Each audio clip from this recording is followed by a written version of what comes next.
శివాని అర్జున్ యొక్క వేషధారిని మారడాన్ని చూస్తుంది. ఇప్పుడు చూడండి ముందు జరిగేది. అర్జున్ యొక్క వేషధారిని వెనక్కి తిరిగి చూస్తుంది.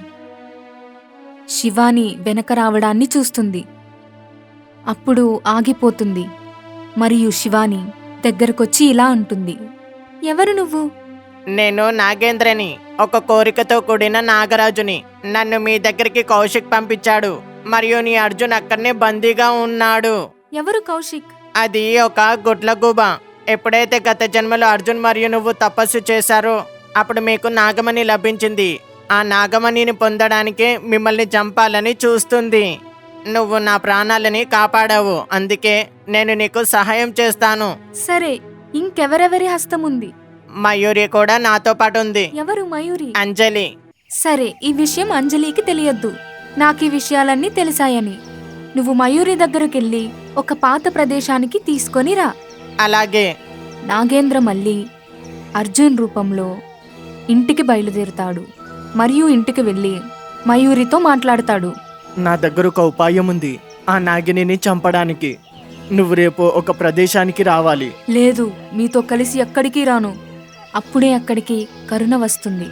ఎక్కడికి వెళ్ళను అని అంటున్నావు అంజలి? అమ్మా, నేను బయటికి తీసుకువెళ్దామని చూస్తున్నాను, కానీ ఈమె రావడం లేదు. చూడమ్మా, నువ్వు అర్జున్తో కలిసి వెళ్ళాలి. ఎందుకంటే నువ్వు మొత్తం జీవితం అంతా అతనితోటే ఉండాలి. కొంత సమయాన్ని కేటాయించు.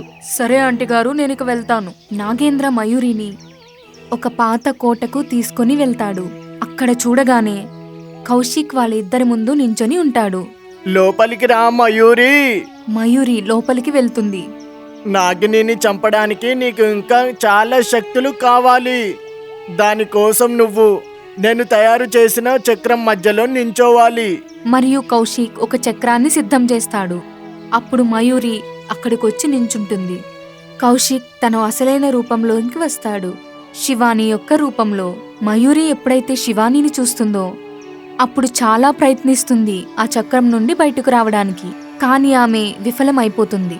అప్పుడు మయూరి కోపంతో నాగేంద్రతో ఇలా అంటుంది, ఆఖరికి ఆ నాగిని గురించి నాకు ద్రోహం చేశావు. నేను నిన్ను అస్సలికి వదలను. మయూరి తన శక్తితో నాగేంద్రపై దాడి చేస్తుంది, కానీ ఆ చక్రం బయటికి అది వెళ్ళదు. అప్పుడు వెంటనే శివాని మయూరిపై దాడి చేస్తుంది. చూస్తూ చూస్తూ మయూరి ఒక నెమలిలా మారిపోతుంది మరియు శివాని దానిని బంధిస్తుంది. శివాని నాగేంద్రతో ఇలా అంటుంది, అర్జున్ ఎక్కడైతే బంధించారో అక్కడికి తీసుకుని వెళ్ళు. కౌశిక్ నిన్ను గుర్తుపడతాడు. లేదు, నా దగ్గర అద్భుత శక్తులు ఉన్నాయి. అతడు నన్ను గుర్తుపట్టడు. నాగేంద్ర శివానీని కౌశిక్ దగ్గరికి తీసుకుని వెళ్తాడు. కౌశిక్ నాగేంద్రని చూడగానే కంగారు పడిపోతాడు మరియు ఇలా అంటాడు, నాగేంద్ర, నువ్వు ఇంత త్వరగా ఎలా వచ్చావు? నాగిని సంగతేంటి? ఏంటి, ఆమె చనిపోయిందా? లేదు లేదు గురుదేవా. మళ్ళీ నువ్వు ఇక్కడికి ఎందుకు వచ్చావు? అప్పుడు శివాని మయూరి రూపంలో అక్కడికి వస్తుంది మరియు కౌశిక్తో ఇలా అంటుంది, గురుదేవా, ఆ పిచ్చి నాగరాజు అంటే అర్జున్ ఎక్కడున్నాడు? ఎందుకు ఎందుకు తెలుసుకోవాలనుకుంటున్నావు? అప్పుడు నాగేంద్ర ఇలా అంటాడు, గురుదేవా, నాకు అర్జున్ గురించి ఏమీ తెలియదు. నేను ఈ రోజు చాలా ప్రమాదం నుంచి తప్పించుకున్నాను. ఒకవేళ అర్జున్ నాకు కనిపిస్తే నేను తప్పకుండా అతనిపై దాడి చేస్తాను. అప్పుడు అతని గురించి అన్నీ తెలిసిపోతాయి. సరే, నేను ఇప్పుడు నీకొకటి ఇస్తాను, చూడు. మరియు కౌశిక్ తన శక్తిని నాగేంద్రపై వదులుతాడు. అర్జున్ దగ్గర ఉన్న అన్ని శక్తులు అతనికి ఇచ్చేస్తాడు. అప్పుడు కౌశిక్ ఇలా అంటాడు, నాకిక్కడ ఇంకో నాగరాజు వాసన వస్తుంది.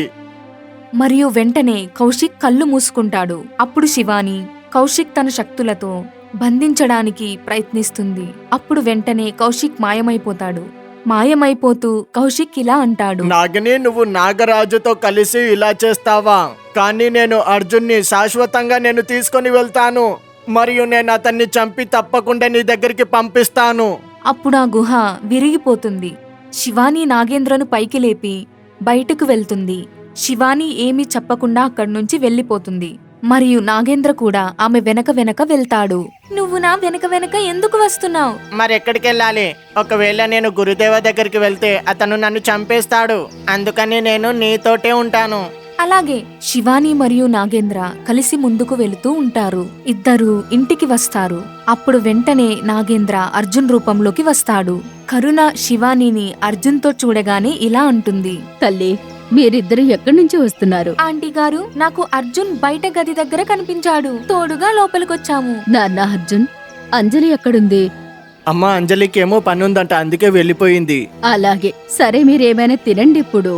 శివాని తల్లి, అర్జున్ తినడానికి ఏర్పాట్లు చెయ్యి. అలాగే ఆంటీ గారు. అప్పుడు శివాని వంటగదిలోనికి వెళ్తుంది. అప్పుడు అక్కడ పీవు వస్తుంది. అక్క, మీరేమి చేస్తున్నారు? ఏమీ లేదు పీవు, మీ అన్నయ్య గురించి వంట చేస్తున్నాను. అక్క, నా కోసం కూడా ఏమైనా చెయ్యి, నాకు కూడా ఆకలవుతుంది. అలాగే. శివాని పీవు మరియు అర్జున్కి వడ్డిస్తుంది. తింటూనే అర్జున్ శివాని విచారంగా ఉండడాన్ని చూస్తాడు మరియు ఇలా అంటాడు. నువ్వు కంగారు పడకు శివాని, మనం అర్జున్ని వెతుకుదాము. హా, నేను అర్జున్ని వెతుకుతాను. అప్పుడు అకస్మాత్తుగా శివానీకి తలుపు దగ్గర ఎవరో వస్తున్నట్టు చప్పుడు వస్తుంది. శివాని తల్లి, బయటికి వెళ్లి చూడు, ఎవరో వచ్చారు. శివాని అలానే వెళ్తూ వెళ్తూ అక్కడికి వెళ్లి తలుపు తెరుస్తుంది. ముందు మయూరిని, శివానీని చూడగానే ఆశ్చర్యపోతుంది. కథ నడుస్తూ ఉంటుంది.